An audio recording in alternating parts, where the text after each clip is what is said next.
في السماوات والأرض. الحمد لله الذي أنزل على عبده الكتاب ولم يجعل له عوجا. لقد قال الله تعالى: خذ من أموالهم صدقة تطهرهم. وقال الله تعالى: وأقيموا الصلاة وآتوا الزكاة. وقال الله تبارك وتعالى في موضع آخر: حق للسائل والمحروم. وقال النبي صلى الله عليه وسلم: الزكاة قنطرة الإسلام، أو كما قال النبي صلى الله عليه وسلم. آمنت بالله صدق الله العظيم وصدق رسوله النبي الكريم. أما بعد، معزز و محترم حاضرین و سامعین اور استاد محترم مولانا اعزاز صاحب اور معزز سامعین، فہم قرآن و سنت انتہائی اہم ترین یہ ٹاپک تھا، اور بہت عمدگی کے ساتھ ماشاءاللہ یہ رواں دوا ہے۔ مختلف حضرات مختلف موضوعات کو یہاں ڈسکس کر رہے ہیں، تو آج کے اس مختصر سے گفتگو میں ہم اسلام کا جو نظام زکوٰۃ ہے اس کی حکمتیں، اس کے فوائد و ثمرات، اور اسی سے منسلک کچھ چیزیں جیسے ٹیکس کا نظام ہے اس کو سمجھنے کی کوشش کریں گے۔ زکوٰۃ کے لغوی یا لفظی معنی پاک کرنے کے، اس میں بڑھوتری کے، نمو کے پائے جاتے ہیں۔ کئی معنی میں لفظ زکوٰۃ قرآن کریم میں استعمال ہوتا ہے، لیکن اس کا جو مجموعہ بنتا ہے وہ پاکیزگی کی طرف ہی لے کر جاتا ہے۔ قد افلح من تزکا یا واقیموا الصلاۃ وآتوا الزکاۃ خذ من اموالہم صدقۃ تطہرہم، تو زکوٰۃ کو کبھی صدقہ بھی کہا جا رہا ہے، کبھی زکوٰۃ کہا جا رہا ہے۔ جب آدمی زکوٰۃ ادا کرتا ہے تو اس کا مال بڑھتا بھی ہے، اور آدمی کا دل لالچ سے، حرص سے پاک بھی ہو جاتا ہے۔ زکوٰۃ ہے کیا؟ صاحب نصاب پر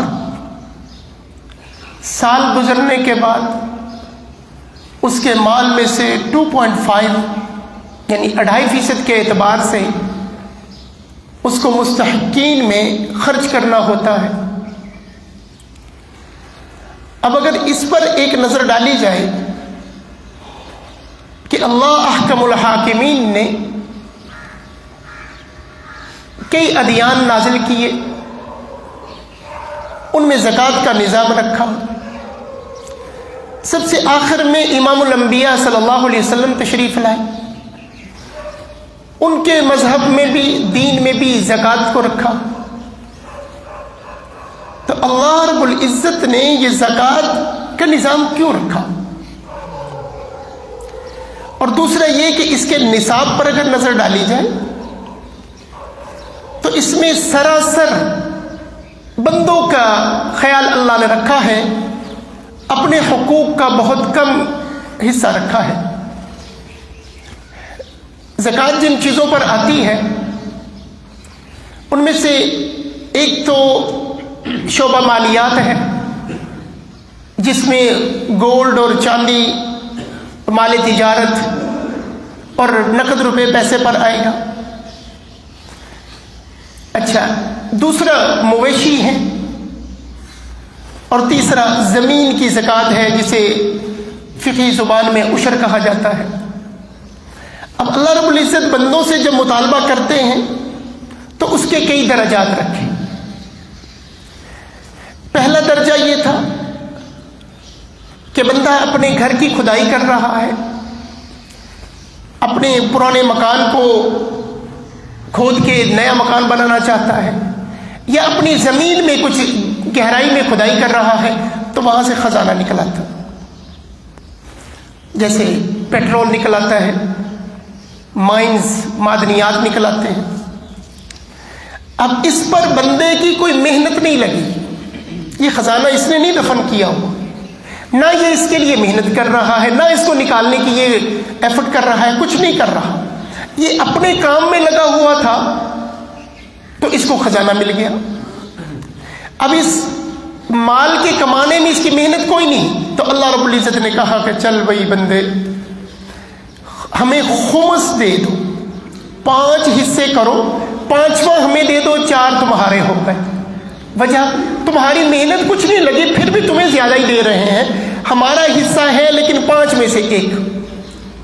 ٹھیک ہے، عقل کے عین مطابق ہے، حکمت کے عین مطابق ہے کہ چلتے راہ چلتے یہ چیز مل گئی، تو پھر بھی 4 حصے تو بہت ہے اس بندے کے لیے۔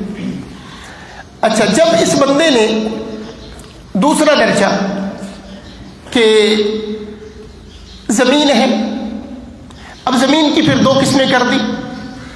اگر بندہ محنت کرتا ہے، ٹیوب ویل کے ذریعے، نہر کے ذریعے، پیٹر کے ذریعے پانی لگاتا ہے، اور یا اس زمین کو اللہ نے بارش کے ذریعے سیراب کر دیا، بارش کے ذریعے سیراب کیا، تو اب اس کی بندے کی تھوڑی سی محنت زیادہ ہوگی۔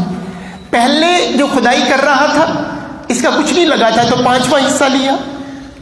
اب جب اس نے تھوڑی سی محنت کی، اس نے ہل چلایا، بیج ڈالا، بارش اللہ تعالیٰ نے برسائی، اللہ نے کہا بندے تیری محنت لگی ہے اس لیے ہم اپنا حصہ کم کر دیتے ہیں، اب ہمیں 5 میں سے 1 نہیں، ہمیں 10 میں سے 1۔ شریعت نے اپنا حصہ کم کر دیا، بندے کا حصہ بڑھا دیا، بندے کی محنت لگی تھی۔ اچھا، جہاں بندے کی محنت اور بڑھی اور اس نے پانی بھی لگایا، کھاد بھی ڈالی، بیج بھی ڈالا، محنت بھی کی، تو شریعت نے اپنا حصہ اور کم کر دیا، 20ویں حصے پر چلے گئے، یعنی 20 من میں سے 1 من، یعنی 10 من میں سے 20%، یعنی 20 کلو اس میں سے ہمیں ادا کرتے۔ بندے کی محنت جیسے جیسے بڑھتی ہے، شریعت اپنا حصہ ویسے ویسے کم کرتی چلی جاتی ہے۔ اللہ رب العزت نے بندوں کی محنت کا کتنا خیال رکھا، ورنہ وہ احکم الحاکمین، وہ بادشاہوں کا بادشاہ، وہ کہے بھائی 50-50 کر لو، تیری محنت صرف بیج ڈالنے کی حد تک تھی، پانی لگانے کی حد تک تھی، اس کو اگانے کی طاقت تیری نہیں، نہ اس میں تیرا کوئی کمال ہے، صرف وہاں چیزیں پہنچانے تک تیری محنت تھی، آگے اس کو منزل مقصود تک پہنچا کر اس کی کئی ذرائع سے حفاظت وہ تو ہم نے کی ہے۔ لیکن اللہ نے اس بات کو نہیں رکھا، فرمایا کہ جہاں تیری محنت کچھ بھی نہیں وہاں 5واں حصہ، جہاں تیری محنت تھوڑی بڑی ہم اپنا حصہ کم کریں گے، جہاں تیری محنت اور بڑھے گی ہم اپنا حصہ اور کم کریں گے۔ ہاں، جب مویشیوں کی زکوٰۃ کی طرف آپ آئیں گے، یا مال جو آپ صبح سے نکلے شام تک، شام سے لے کر صبح تک، یا آپ جانور لے کر صبح نکلے شام تک گرد و غبار اپنے اوپر ڈالتے ہیں، راستوں کی خاک چھانتے ہیں، کہا بندے تیری محنت بہت بڑھ گئی، تو بہت تھکا ہے، تو اللہ نے کہا اب 40واں حصہ ہمیں دے دے، باقی سارے کا سارا تیرا ہو جائے گا۔ کیسے یہ سمجھا جا رہا ہے کہ زکوٰۃ کے نظام میں اللہ نے بندوں کی محنت کو مد نظر نہیں رکھا، احکم الحاکمین نے بندوں کی فکر اور بندے کی کوشش کو مد نظر نہیں رکھا۔ تو اب 40واں حصہ زکوٰۃ کا بن رہا ہے، یعنی 40 روپے میں سے 1 روپیہ، 100 روپے میں 2.5 روپے، 2.5 روپے۔ اور اس کو پھر ایک شیخ نے جو تصوف کے تھے انہوں نے اس کو ایک اور انداز سے بھی بیان کیا، کہا کہ ایک ہے فتویٰ، ایک ہے طریقت اور ایک ہے حقیقت۔ فتویٰ یہ ہے کہ 100 روپے میں سے 2.5 روپے اللہ کے راستے میں دے دو، اور طریقت یہ ہے کہ 2.5 روپے تو رکھ لے اور باقی 97.5 اللہ کے راستے میں دے دے. اور حقیقت اس سے بھی اگلا درجہ ہے کہ کچھ بھی نہ رکھ, سارا اللہ کے راستے میں خرچ کر دے اور توکل پر تو آ جا. لیکن اللہ رب العزت نے انتہائی کم درجے میں اپنا حصہ رکھا اور بندوں کے لیے اس کا زیادہ سے زیادہ حصہ رکھا. اب اسی زکوٰۃ کے اگر ہم ذرا فوائد کی طرف چلیں تو کئی سارے فائدے ہیں. کچھ فوائد اس کے ہم دیکھ لیں تو وہ اکنامیکلی معاشی فوائد.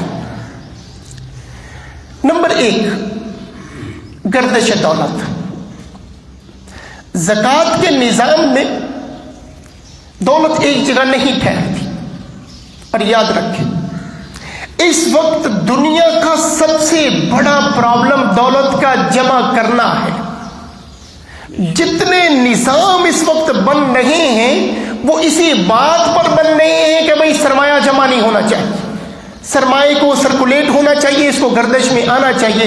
جتنے نظام بھی بن رہے ہیں, آپ پیسہ رکھتے ہیں بینک میں تو اکٹھا نہیں نکال سکتے, اس پر انہوں نے ٹیکس لگا دیے. کہاں سے کمائے کہاں لگانا چاہتے ہو اس پر سارے ایک نظام بنانا شروع کر دیا. مطلب یہی ہے کہ بندے کے پاس مال جمع نہ ہو, اگر یہ جمع رہے گا بینک کے اندر تو پھر اس پر انہوں نے ٹیکس لگا دیا. یہ مال سرکولیٹ رہے. لیکن اگر زکوٰۃ کے نظام کو فالو کر لیا جاتا تو کہیں بھی مال ایک جگہ پہ جمع ہو ہی نہیں سکتا تھا. یہ جو مال کا جمع ہونا ہے یہ چھوٹی سی بات نہیں ہے جناب. یہ انسانی باڈی کے اندر جیسے بلڈ سرکولیٹ کرتا ہے, گردش کرتا ہے نا خون, مال معاشرے کے اندر کوئی حیثیت رکھتا ہے. انسانی باڈی میں اگر کہیں خون جمع ہو جائے تو یہ اس کو ڈیمیج کرتا ہے. اگر دماغ کی شریانوں میں جمع ہو تو برین ہیمریج اس سے فالج ہوتا ہے. دل کی شریانوں میں جمع ہو تو اس سے ہارٹ اٹیک کی شکل بنتی ہے. اگر یہ کسی جسم کے اور جگہ پہ جمع ہو تو وہاں لائپوما کی شکل بنتی ہے اور وہاں ان چیزوں کو یہ خراب کرتا ہے. اسی طرح دولت جب کسی جگہ پہ جمع ہوتی ہے تو پھر اس کے برے اثرات ہوتے ہیں. گاؤں کے چودھری کے پاس دولت ہو ایسے لوگوں سے جھگڑتا رہتا. محلے کے بڑے آدمی کے پاس مال جمع ہو جائے تو ایسے لوگوں کے ساتھ لڑائی جھگڑے اور فساد کی شکلیں بننا شروع ہو جاتی. مال جمع ہو جاتے زیادہ, اس کو خرچ کرنے کے راستے نہیں ملتے تو وہ عجیب و غریب طریقے اپناتے ہیں. اچھا, یہ جو نظام ہے جو دنیا کا, اس میں 3 بڑے نظام کار فرما ہے. اس کو پڑھنے کے لیے حضرت مفتی تقی عثمانی صاحب کی جو کتاب ہے اسلامی بینکنگ کی بنیادیں, یا انہی کے بڑے بھائی حضرت مفتی محمد رفیع عثمانی صاحب رحمہ اللہ کی کتاب 3 نظام مالیات. ان میں سے ایک دنیا کا نظام جو ہے وہ سرمایہ دارانہ نظام ہے, کیپٹلزم, اور یہ نظام ہے امریکہ کا.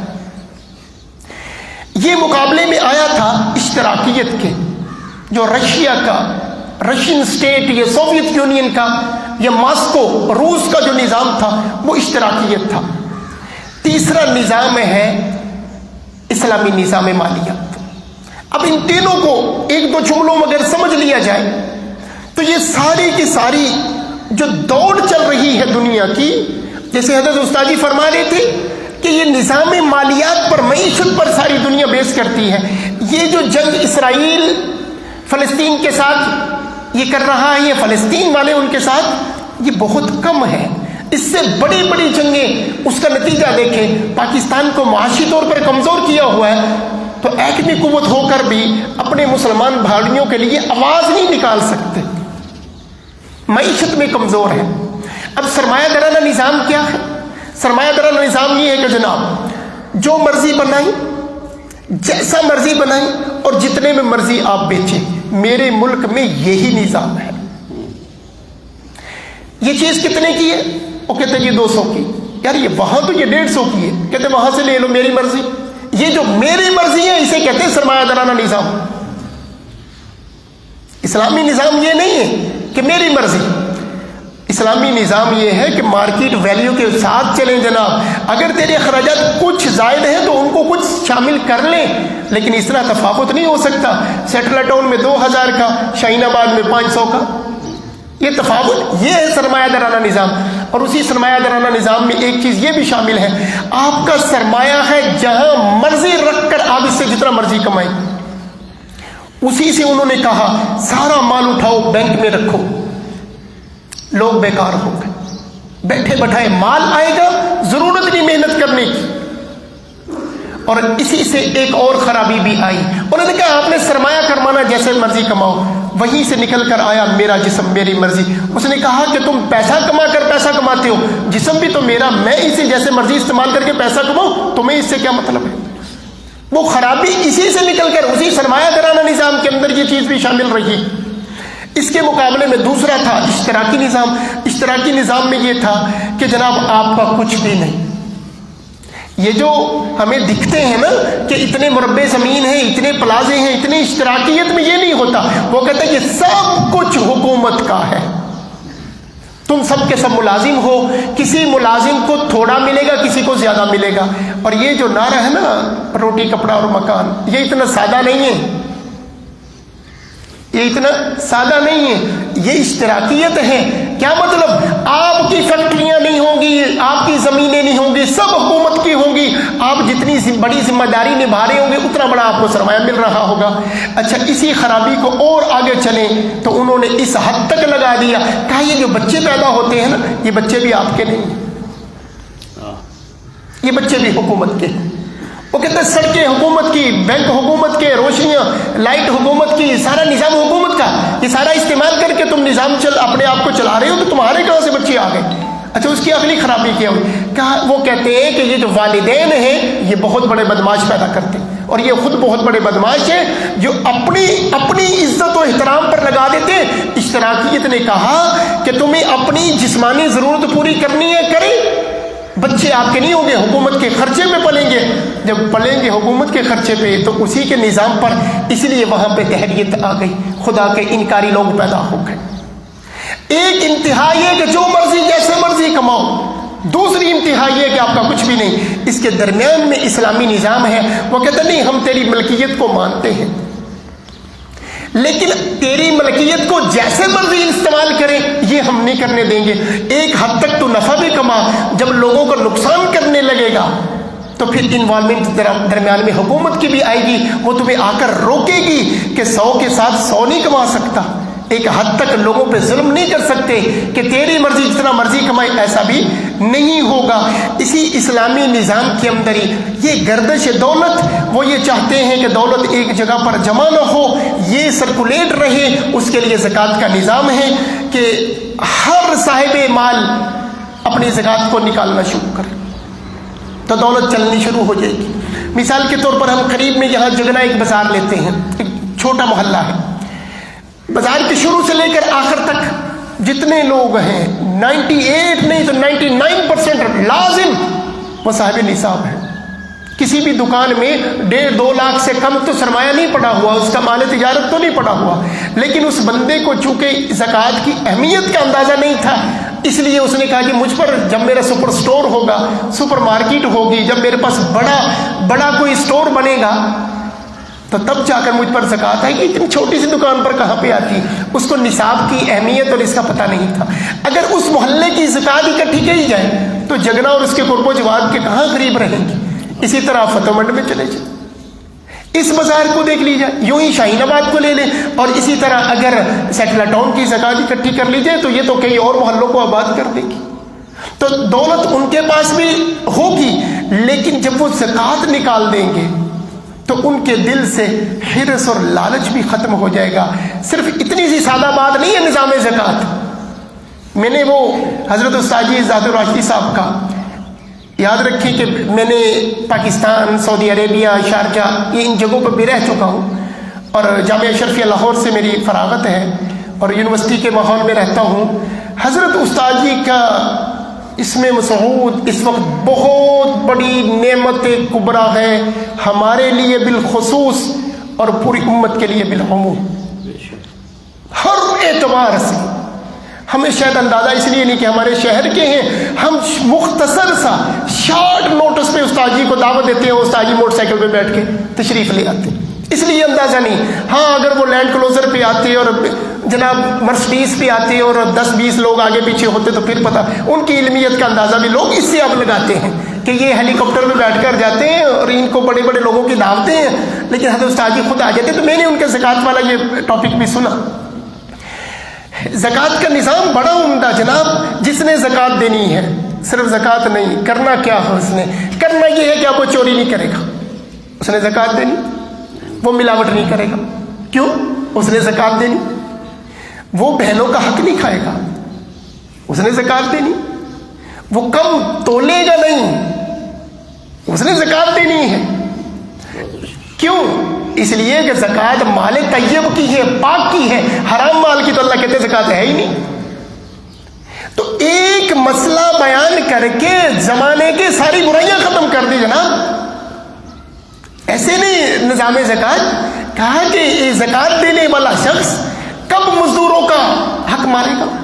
جب اس نے زکوٰۃ بھی دینی، جب وہ ملاوٹ کرے گا نہیں کرے گا، اور اس کے دل میں مال کی ہرس و لالچ نہیں رہے گی۔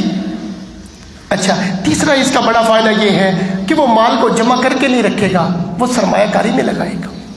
اس کو پتہ ہے میرے پڑے میں سے زکوٰۃ جانی ہے جناب، کم ہوگا، 10 لاکھ رکھا ہوا ہے، 1 سال میں جائے گی اس کی زکوٰۃ، اگلے سال پھر پڑا ہے پھر جائے گی زکوٰۃ، اگلے سال پھر پڑا پھر جائے گی زکوٰۃ۔ وہ کہے کہ میں رکھے رکھائی کیوں نفع کم، کیوں مال کم کر رہا ہوں، اور پھر اتنا ہی نہیں پڑا ہوا ہے، دوسرے نصاب بھی اس کی طرف متوجہ ہو جائیں گے۔ قربانی آ گئی جناب، آپ صاحب نصاب ہیں، قربانی بھی دیجیے۔ حج آ گیا، آپ صاحب نصاب ہیں، حج بھی کیجیے۔ تو یہ بندہ کہے گا اتنا پڑا ہوا میرا مال کم ہو رہا ہے، میں رکھا کیوں ہوا ہے؟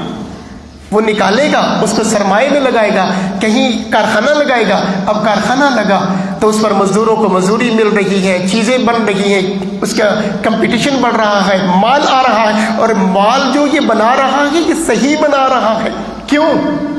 کہ اس نے زکوٰۃ دینی ہے۔ کس قدر بڑا فلسفہ اس کے پیچھے موجود ہے، اور اتنے سارے معاملات یہ تو تھے۔ اس کے معاشرتی فوائد، اس کے کچھ معاشی فوائد تھے، تو معاشرتی فوائد بھی ہیں۔ معاشرتی فوائد میں یہ ہے کہ فلاحی ریاست قائم ہوگی، حکومت کو ایک بڑا سرمایہ بیٹھے بٹھائے ملے گا، اور اس کے لیے لوگوں کے گھروں کی اور ان کی بینکوں کی تجوریوں کی تلاشی لینے کی ضرورت نہیں پڑے گی۔ کیوں؟ کیونکہ نماز اور زکوٰۃ کو ساتھ ساتھ بیان کیا جاتا ہے۔ جس طرح نماز ضروری ہے، بندے کو بتانے کی ضرورت نہیں کسی کو، خود ٹھیک کرنی ہے، اسی طرح زکوٰۃ بھی خود ادا کرنی ہے، لوگوں کے تلاشیاں دینے لینے پر زکوٰۃ نہیں دینی۔ جب یہ خود نکال رہا ہے، ثواب بھی سمجھ رہا ہے، تو پھر اس کے اندر سرمایہ کاری اور لوگوں کے پاس یہ مال حکومت کے پاس بہت سارا جمع ہو جائے گا۔ دوسرا بڑا فائدہ یہ ہوگا کہ گداگری ختم ہو جائے گی، پیشہ ور مانگنے والے نہیں ہوں گے۔ جب ایک بندہ وہ کہ جس کے گھر میں اس کی ضرورت پوری ہو جائے گی، لوگ اس کو تلاش کریں گے۔ آج کل تو وہ تلاش کرتا ہے نا، کون زکوٰۃ دینے والا ہے، وہ بندے تلاش کرتا ہے کہ زکوٰۃ دینے والے کون کون سے ہیں، تو ان کو پھر فون کرتے ہیں، جا کر ملتے ہیں۔ ساڈا بھی خیال کرنا۔ اس کی ایک چھوٹی سی مثال کے ساتھ، میں نے کراچی بنوریا میں پڑھا، تو مولانا یوسف لدھیانوی شہید رحمہ اللہ کے بیٹے سے میرا تعلق تھا، مولانا سعید صاحب سے۔ تو میں ان کے واسطے سے وہاں کراچی پہنچا، تو داخلہ لینے کے لیے بلوری ٹاؤن گیا، تو چھوٹی کلاسز میں ملتا نہیں تھا، میں پھر جامعہ بنوریا مفتی نعیم صاحب کے مدرسے میں چلا گیا۔ پھر حضرت سے ملنے کے لیے میں ان کے گھر گیا، تو میں نے کہا حضرت کا کوئی خاص واقعہ زندگی کا، اپنے والد محترم کا کوئی سنائیں گے؟ تو اس رات میں وہیں اسٹے کیا، تو کہنے لگے کہ ایک شخص کوئی دروازے پہ مانگنے کے لیے آیا، تو اس زمانے میں یہ 2001-2 کی بات ہے، تو ابا جی نے ان کو 5 روپے دیے اور اسے کہا کہ 2 روپے رکھ لو، 3 واپس کر دو۔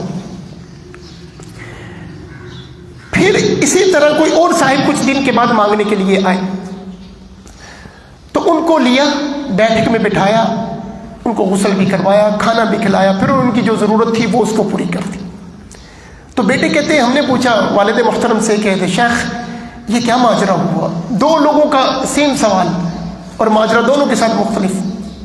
حضرت فرمانے لگے پہلا جو آیا تھا جس کو 5 دے کر 3 واپس لیے وہ پیشہ ور مانگنے والا تھا.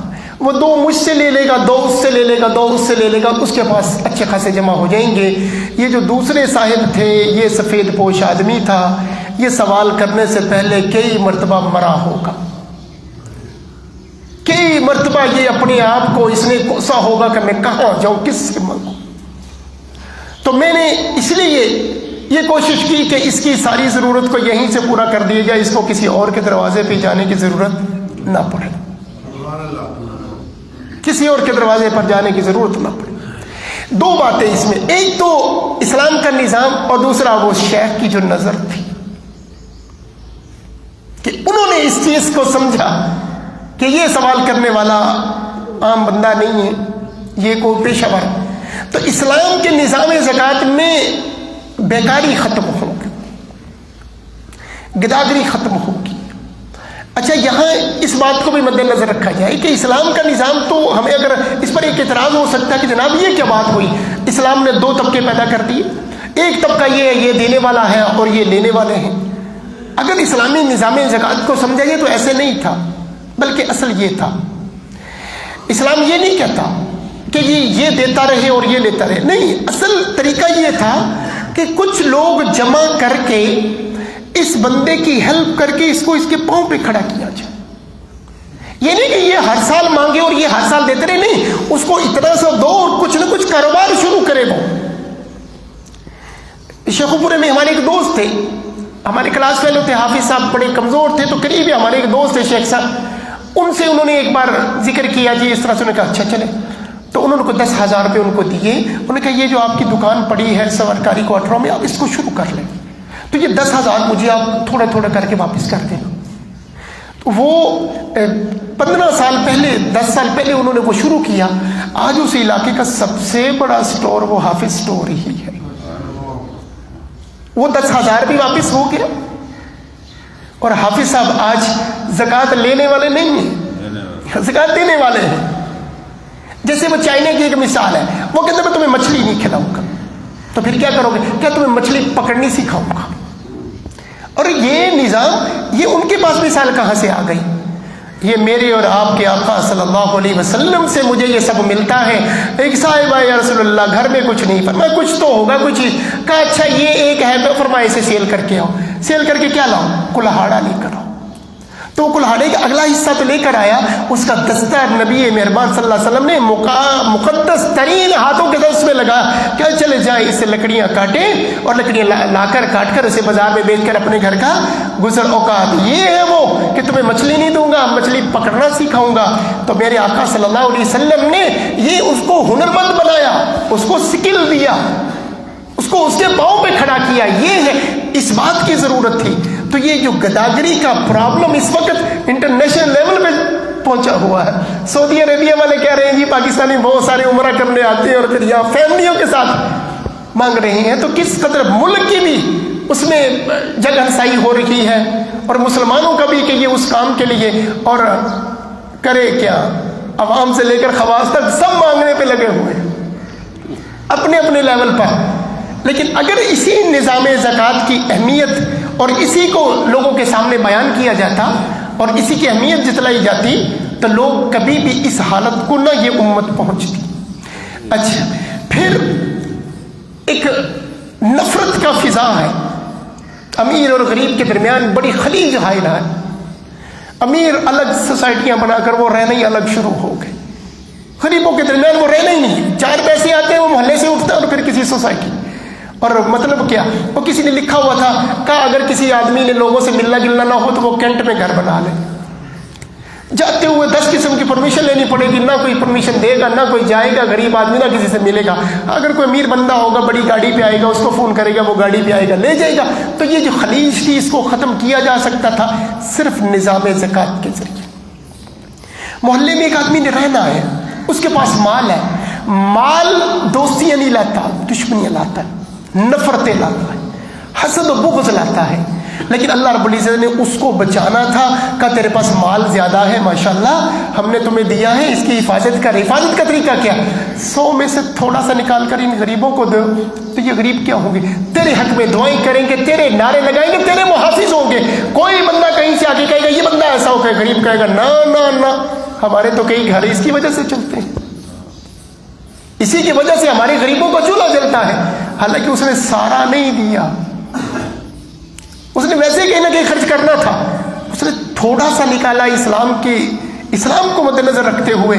تو یہ قریب قریب رہنے والے اس کے گھر کی طرف کسی غیر آدمی کو آنے نہیں دیتے، اس کی کوئی برائی کرتا ہے برائی کرنے نہیں دیتے، تو اس کا مال بھی محفوظ رہا ہے، اس کی شخصیت بھی محفوظ ہو رہی ہے، اور لوگ اس کے محافظ بھی بنے ہوئے ہیں۔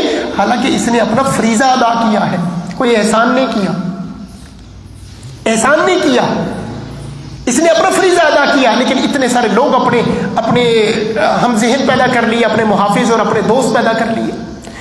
الغرض اس کی ایک لمبی تفصیل ہے۔ اب اگر آخر میں چلتے ہیں تو جیسے سود، جس میں ٹیکس اور زکوٰۃ کے درمیان میں فرق کیا تھا؟ زکوٰۃ امراء سے لی جاتی ہے، غرباء پہ خرچ کی جاتی ہے ان کو اسٹیبل کرنے کے لیے، لیکن ٹیکس اس طرح نہیں ہے۔ ٹیکس کا عجیب ہی نظام ہے، سب سے لی جا رہی ہے، ہر جڑا ماڑا بندہ ان کو زیادہ لے جا رہے ہیں، اس سے ٹیکس زیادہ لیا جا رہا ہے۔ جس بیچارے کو زکوٰۃ لگتی ہے وہ زکوٰۃ لے کر ٹیکس دے رہا ہے، جو مستحق تھا وہ زکوٰۃ لے کر ٹیکس پے کر رہا ہے۔ کیا نظام بنا رکھا ہے بھائی، مرے ہوئے کو مزید مارنے پہ چلے ہوئے۔ اور کمال یہ ہے بعض شعبہ جات کو ٹیکس سے فری کر دیا، آئی ٹی کے شعبے کو، ایکسپورٹ کو۔ بعض دفعہ ایکسپورٹ میں اس پر ڈیوٹی عائد نہیں ہوتی، بلکہ حکومت اسے فیسیلیٹیٹ کر رہی ہوتی، ڈیوٹی فری کر رہی ہوتی۔ تو زکوٰۃ اور ٹیکس میں فرق یہ تھا، زکوٰۃ امیروں سے لی جا رہی تھی، اور یہاں امیر ٹیکس دیتے نہیں، زکوٰۃ وہ ویسے نہیں دیتے۔ ہاں جی، تو وہ نہ ٹیکس دے رہا ہے نہ زکوٰۃ دے رہا ہے۔ اچھا، پھر جو ٹیکس اور زکوٰۃ میں ایک بڑا فرق یہ تھا، جو سب سے بڑا فرق ہے وہ حکمت پر مبنی ہے، وہ یہ ہے ٹیکس یہ کہتا ہے کہ تیرے اکاؤنٹ میں سالانہ انکم آئی کتنی، اس کو اس بات سے غرض نہیں کہ تیرے پاس بچا ہے کہ نہیں، یہ مقروض ہے کہ نہیں، اس کے گھر میں دانے کھانے کو ہیں کہ نہیں، اس کو اس سے کوئی غرض نہیں، اسے یہ ہے کہ تیرے پاس آیا کتنا تو نے دینا ہی دینا۔ زکوٰۃ کہتی ہے کہ نہیں، سارا سال کھا پی کر تیرے پاس بچا کتنا ہے، بچا کتنا، اس بچے ہوئے میں سے دے دو یار، تو کھا پی۔ اسلام نے کہا کیا؟ او یار خوب کھا، اچھا پہننا پہ، اچھا کھلانا، اور یہاں تک نہیں فرمایا کہ تیرے جسم کا تیرے پہ حق ہے۔ اور سیدنا ابو ہریرہ رضی اللہ تعالیٰ کی دونوں حالتیں ہمارے سامنے ہیں، ایک وہ جو محراب میں پڑے ہوئے تھے اور غشی کے دورے پڑ رہے تھے، اور لوگ پاؤں سے گردن دبا رہے تھے کہ جناب شاید اس کا علاج یہ ہے، تو انہوں نے کہا نہیں ایسا مسئلہ نہیں تھا، مجھے بیماری کوئی نہیں تھی، مجھے بھوک لگی ہوئی تھی، اور بھوک کی وجہ سے غشی کے دورے۔ ایک یہ تھا، اور ایک وہ جب بحرین کے گورنر بنتے ہیں تو پھر کپتان کے کپڑوں سے وہ ناک بھی صاف کرتے ہیں۔ دونوں حالتیں اس کے سامنے ہیں، تو اسلام نے یہ کہا بھائی خوب کھانا پینا، جمع نہیں کرنا۔ یہ جمع کرنا ہی تو پرابلم تھا، اسلام نے کہا جمع کرنا ہی نہیں، جمع کرو گے تو ہم زکوٰۃ لیں گے، اگر تم خرچ کرو گے تو زکوٰۃ نہیں لیتی۔ چلے یہ بھی ہم آپ کو کہتے ہیں خرچ کرتے رہو گے تو زکوٰۃ نہیں لیں گے، ورنہ پھر ہم تم سے زکوٰۃ لیں گے۔ اچھا، انہوں نے ٹیکس والوں نے یہ کر رکھا کہ زکوٰۃ تم بینکوں میں پیسہ رکھو، اس میں بھی 2 کیٹیگری بنا دی، اگر آپ نے سیونگ میں رکھ دیا تو پھر آپ سے وہ زکوٰۃ لیں گے اور ٹیکس بھی لیں گے، اور اگر آپ نے کرنٹ میں رکھ دیا ہے تو پھر آپ سے زکوٰۃ نہیں لیتے۔ تو بندے بڑے سیانے ہیں، رمضان آنے سے پہلے وہ نکال لیتے ہیں۔ کہاں کہاں تم پابندیاں لگاؤ گے؟ پابندی جو دل پر لگ جائے نا، دل کا جب رخ موڑ دیا جائے پھر ضرورت نہیں رہتی۔ پھر عمر ابن خطاب حکمران ہو کر وہ ڈر رہا تھا، استاد جب یہ بات سنائی امیر المومنین ہو کر، اور ان کو جب پتا چلا خیمے والے کو، خانہ بدوش کو کہ اچھا امیر المومنین یہ ہے جسے میں ابھی تک ڈانٹ رہا تھا، تو پھر اس کی ضرورت نہیں رہتی۔ اسی لیے ضرورت اس بات کی ہے نظام زکوٰۃ کو اگر زکوٰۃ ادا نہیں کرتے تو مملکت اس کے لیے تلوار لے کر نکلتی ہے، معلوم ہے کہ نہیں؟ سیدنا صدیق اکبر رضی اللہ تعالی عنہ منکرین زکوٰۃ کے خلاف تلوار نکالی نہیں نکالی، جہاد کے لیے نکلے۔ جب سارے لوگ اس طرح ہونا شروع ہو جائے میں بالکل ہی نہیں تم دے گو تو غریب کہاں جائیں گے؟ غریبوں کا کون پوچھے گا؟ اس لیے اس کے لیے پھر ریاست بھی میدان میں آئے گی۔ ان لوگوں کے لیے پہلی کوشش تو یہی ہوتی ہے نا ہمیشہ کہ بندوں کے دل پر محنت کر دی جائے، یہ خود تیار ہو جائیں، ان کو پتہ ہو زکوٰۃ دینے سے میرا مال پاک ہوگا، جلنے سے بچے گا، سڑنے سے بچے گا، چوری ہونے سے بچے گا، غرق ہونے سے بچے گا۔ اور کمال ہو گیا بھائی، دینی کس کو ہے زکوٰۃ؟ بھائی ہے، بھائی کے بچے غریب ہے، اپنے بھائی کے بچے کو دے دو، نہ دو کسی اور ملک والے کو، اپنے بھائی کے بچے کو دے دو، اپنی خالہ جو بیوہ ہوگی اس کو دے دو، اپنی پھپھو کی بیٹی جو بیوہ ہوگی اس کو۔ اچھا زکوٰۃ دینی بھی ہے تو اپنوں کو ہی دے دو، کئی فائدے ہو جائیں گے، جناب کی رشتہ داری مضبوط ہو جائے گی اور جناب کا مال بھی خرچ ہو جائے گا۔ اور دوسرے کے لیے بھی رکھا کہ اس کو بتانے کی ضرورت نہیں، اسلام اسے زکوٰۃ دینا چاہتا ہے، ذلیل نہیں کرنا چاہتا، زکوٰۃ دینا چاہتا ہے، اس کی ضروریات کا اور اس کے سیلف رسپیکٹ کا بھی پورا پورا خیال رکھتا ہے۔ اللہ رب العزت ہم سب کو اس پر عمل کی توفیق نصیب فرمائے، عوام سے لے کر خواص تک ہمارے حکمرانوں کو اس نظام کو سمجھنے کی اور اس کو نافذ کرنے کی توفیق نصیب فرمائے۔ وآخر دعوانا